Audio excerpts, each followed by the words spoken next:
Lindenwood head coach Jed Stugart. The team came up just short 24-21 at Western this past weekend. This week they're going to be home. EIU comes to town. So, coach, just some thoughts about your squad, and we'll go to some questions. Um, yeah, thoughts. Tough.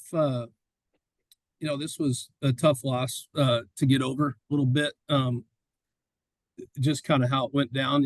I think full credit to Joe and his team. Just the resilience of that team.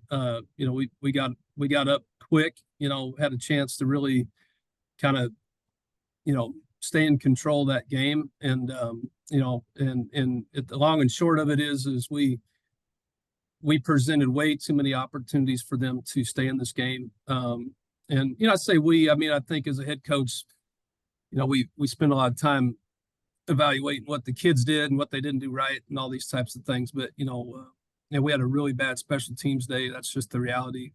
We talked about three phases, and it starts with me at the top. Just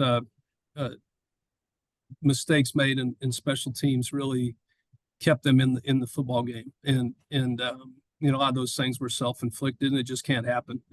And so we've got to. Because I feel bad for our guys. That was a very winnable game. I don't say that at all. Sounds like taking anything away from what they did, because they were resilient. That is a team that I was proud of our guys to they heard what I had to say all week. They didn't, I told them don't look at this team's record because they're much better than their record is. And I think the team believed me, and that's what we saw on Saturday.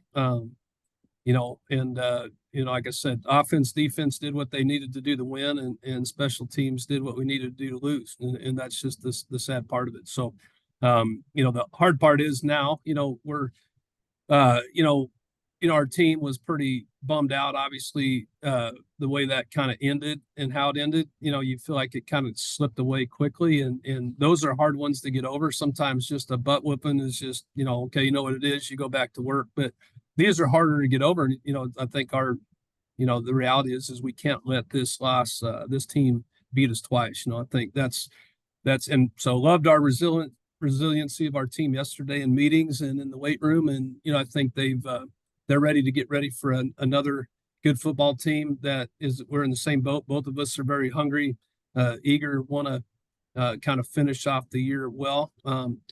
Things that we feel like, as a team that we keep improving on, this being our third full year in as far as FCS goes, this team has some opportunities ahead of them still, just to continue to improve the finish of a season, to keep getting better each year. So there's a lot to play for. I think the guys know that. Obviously every team that, the goal is to try to win a conference championship, make it to the playoffs.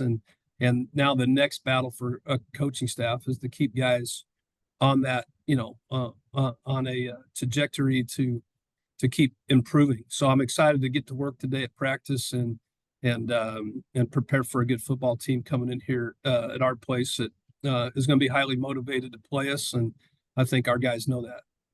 Thanks, Coach. We'll go to some questions. Ben is with us. Go ahead, Ben.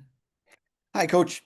Hey, I hate to have you kind of relive a couple special teams moments, but can I ask you about early in the third? It's a 4th and 9, and there's a fake punt there at midfield. It was hard to tell whether that was something called or whether that was just something that happened by accident.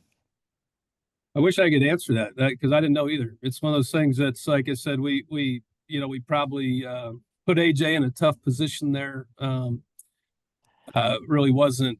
That's kind of an option play for our punter in rugby. And sometimes if you might get a call or something as an adjustment or a check, and it's something that is just kind of an option. We don't do that very often.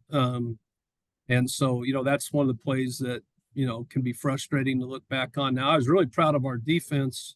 They got no points out of that. So our defense held up after that. But, those are types of mistakes that, in that time of the game, we don't need a fake punt. We don't need to do that. Punt the ball down the field, and field position was a big deal there. But I was proud of our defense to they got no points out of that. So, our defense really played well and got us out of some bad situations on turnovers and some of those decisions. So, yeah, I wish I could tell you, again, that goes on me. That's not on AJ. It's not, he still has to kind of read the play and get that punt off. But, we put him in a tough spot there just through lack of communication. And I got to learn that as a head coach. So that's on me. And then just the field goal attempt there, up 21-7. It looked like maybe a premature snap. It was kind of hard to tell how that went. Yeah, head scratcher. Just not. I feel bad for our long snapper. It's because we're not really sure why he snapped it, what he did. We practice that all the time. You got to wait for the holder to be ready, and heard some things. That's kind of what I was told. He heard something from the defense, and but it's still the indicator has to be, he's got to be clear that call comes from our holder. And so, that was another crucial mistake in a situation that ended up biting us because we could have used those 3 points. So, again, things happen in games but yes, these are the frustrating things I've had to live with for the last few days. Yeah. And just, I know you said there was a lingering effect, kind of after the Tennessee Tech game that kind of carried into Gardner-Webb. Kind of, how do you keep that from happening here coming into this week on Saturday? Well, we can only, you can lead a horse to water, you can't make them drink. So, I mean, all we can do is speak to it, tell our kids the importance of it. It has to start with us as a coaching staff, with our attitude and the way we practice and the way we coach this week, and not have those. We can't be affected by that. I don't think we are. We've all been through losses like this. You got to move on to the next one. We're already watching film of our next opponent, so we're. But at the end of the day, it's just our players' choices. It's like, they have to make the decision to move on. I think.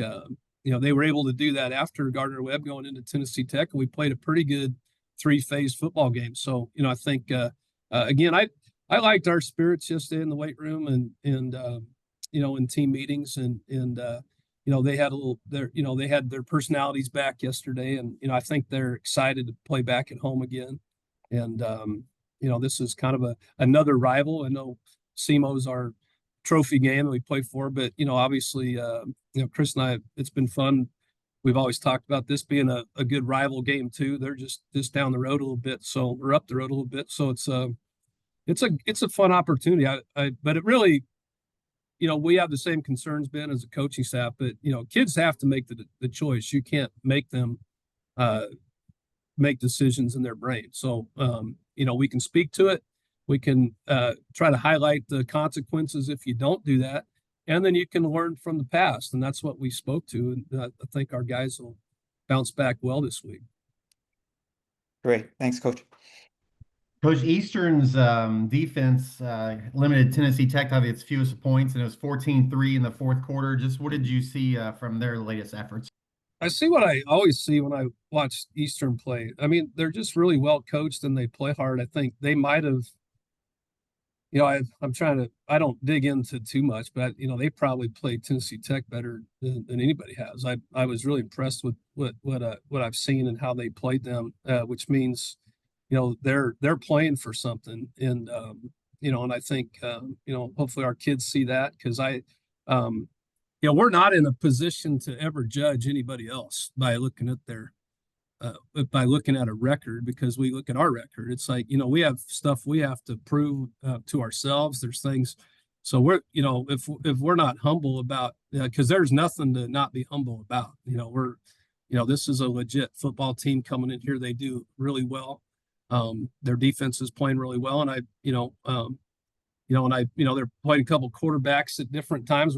We're familiar with Cole. He's a kid out of Colorado, and we were recruiting for a long time when he came out, so we're familiar with Cole, and he's been playing a little bit and does well when he's in there. We got a couple quarterbacks that can do that, and they got a good run game, big back that runs hard, and a defense that's gritty and plays tough, and played Tennessee Tech really, really well. And that's going to agitate them too, because they probably felt like there were some things in that game, and that's why they're going to be highly motivated and a big chip on their shoulder as well. Last question, we'll let you go. Steve Hall has been banged up a little bit this year. Maybe his best game stats wise, even though he took a couple shots in the game too. But just what did you see from his performance for you?